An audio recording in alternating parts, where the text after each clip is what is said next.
మహారాష్ట్రలోని పూణేలో జరిగిన చాత్రం కి గూంజ్ కార్యక్రమంలో మనుస్మృతిపై రాహుల్ గాంధీ చేసిన కామెంట్స్ కాంట్రవర్సీగా మారాయి.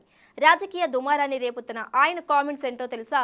మహిళలకు ఎప్పటికీ స్వాతంత్రం ఉండకూడదు, ఆమె బాల్యంలో తండ్రి, యవ్వనంలో భర్త, వృద్ధాప్యంలో కొడుకు కంట్రోల్లో ఉండాలి అని మనుస్మృతిలో రాసి ఉందని రాహుల్ గాంధీ చెప్పారు.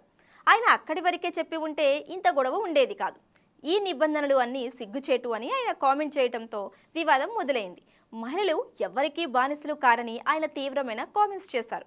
అంతటితో ఆగకుండా బీజేపీ, ఆర్ఎస్ఎస్లను ఈ వివాదంలోకి లాక్కొచ్చారు. ఈ సంస్థలు మనుస్మృతి భావజాలాన్ని కలిగి ఉన్నాయని ఆరోపించడంతో వివాదం బాగా ముదిరింది.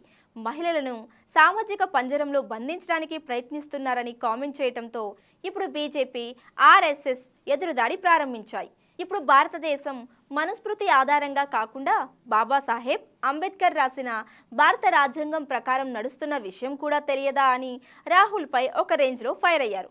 మరి వీరు విమర్శిస్తున్నట్టు రాజకీయ ప్రయోజనాల కోసమే రాహుల్ పాకులాడుతున్నాడా అనేది ఒకసారి పరిశీలిద్దాం. ఖురాన్, బైబుల్ లేదా ఇతర మత గ్రంథాలలో మహిళల గురించి ఉన్న వివక్షను రాహుల్ ఎందుకు ప్రశ్నించడం లేదు? కాంగ్రెస్ పార్టీ అధికారంలో ఉన్న కర్ణాటక రాష్ట్రంలో మహిళలను క్యాబినెట్లోకి ఎందుకు తీసుకోలేదు? ఇది వివక్ష కాదా? మహిళా రిజర్వేషన్ బిల్లు విషయంలోనూ మహిళలకు కాంగ్రెస్ ద్రోహం చేస్తుంది నిజం కాదా అని బీజేపీ సంధిస్తున్న ప్రశ్నలకు కాంగ్రెస్ దగ్గర సమాధానం లేదు. కేంద్రంలోని బీజేపీ పాలనపై క్రమంగా ప్రజల్లో అసంతృప్తి పెరుగుతుంది. దీనిని క్యాష్ చేసుకోవాల్సిన ఈ సమయంలో ఇలా అనవసరమైన వివాదాలను కొని తెచ్చుకుంటున్నారు రాహుల్ గాంధీ. ఏదేమైనా మత వివాదాలలోకి తలదూర్చడం అంటే కొరివితో తలగొక్కోవడమే. ఈ వివాదానికి ఇక్కడితో పుల్ స్టాప్ పడితే రాహుల్ గాంధీకే మంచిది.